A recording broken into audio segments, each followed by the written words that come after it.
Al Teatro Trianon di Napoli, lezioni di canto e di spettacolo, lezioni della canzone napoletana, un viaggio condotto dal maestro Pasquale Scialò. Maria Novella Rossi.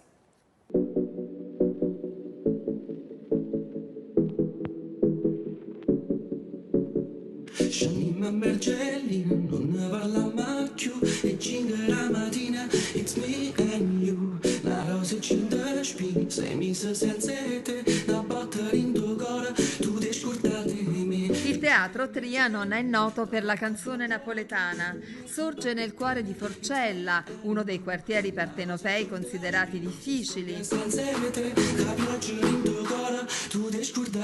È un luogo magico, un'oasi d'arte e di poesia dove si concentra la bellezza e che ora, oltre alla programmazione consueta, ha aperto un altro spazio speciale dedicato alla musica.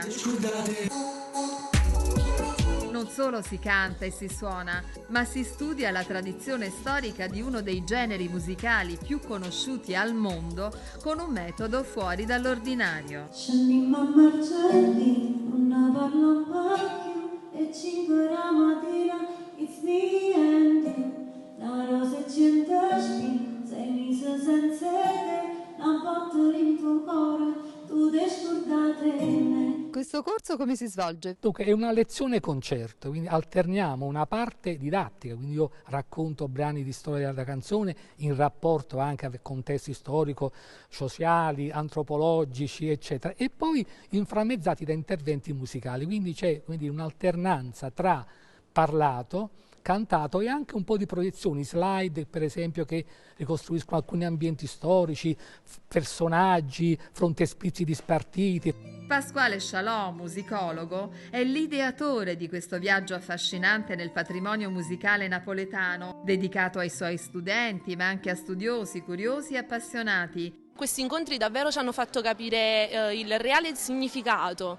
Spesso sì, le canzoni sono belle, però che cosa c'è dietro una canzone? Questo spesso non lo sappiamo e noi grazie a questi incontri abbiamo avuto davvero la possibilità di capirlo a 360 gradi. Noi ci stiamo per laureare in scienze della formazione primaria, quindi saremo delle future insegnanti, quindi saremo noi poi, grazie agli insegnamenti del professore, a portare poi la musica in classe. È importante fare in modo che i bambini e i ragazzi conoscano tutto ciò che c'è dietro, anche il lavoro di un musicista, dietro il lavoro di un regista in questo caso, e dietro il lavoro che c'è nel teatro. È importante anche fare in modo che i bambini non stiano sempre davanti a un cellulare, ma che anzi facciano proprio in modo di diventare se stessi, provando cose nuove.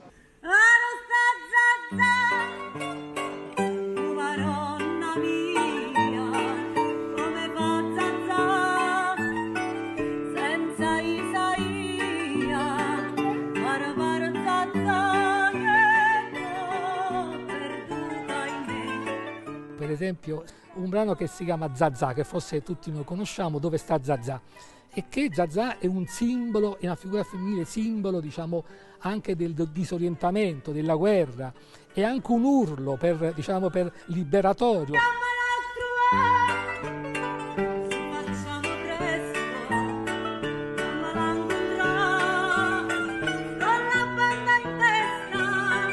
Il trio Suono da Iere con Irene Scarpato insieme a Gianmarco Liveccio e a Marcello Smigliante Gentile affianca con la musica dal vivo le lezioni di Pasquale Scialò.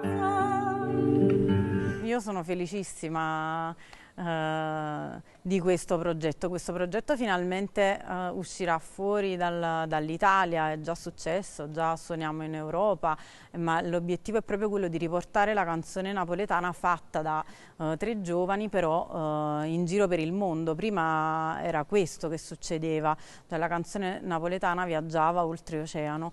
Oggi è un po' diverso, il consumo anche della musica è cambiato, però la soddisfazione più grande è proprio quella di poter raccontare la propria cultura, le proprie radici dovunque, e non solo, cercare delle attinenze, coglierle, misurarsi. La musica napoletana è fondativamente una musica, direi appunto, che intreccia matrici. Faccio l'esempio più banale che mi viene in mente, un brano come O Sole Mio, che è un'icona, un'innodia proprio, nazional popolare, è a ritmo di habanera, cioè quindi un ritmo, diciamo, di musica spagnola. Quindi i giovani, secondo me, hanno questa capacità di avere un grosso baricentro ma un ascolto all'esterno, e questo un po' forse è l'interesse e la vera storia della cultura napoletana, non soltanto quella musicale ma anche quella letteraria, cinematografica.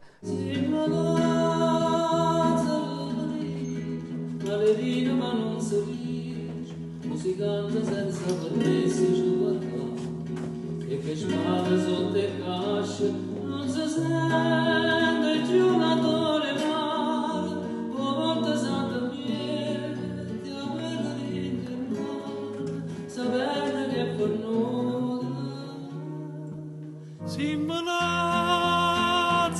felice, gente che non trova più pace, quando canta si dispiace, è sempre pronta a salutare, per non perdere la dose, si malazzare felice, malerina ma non si dice.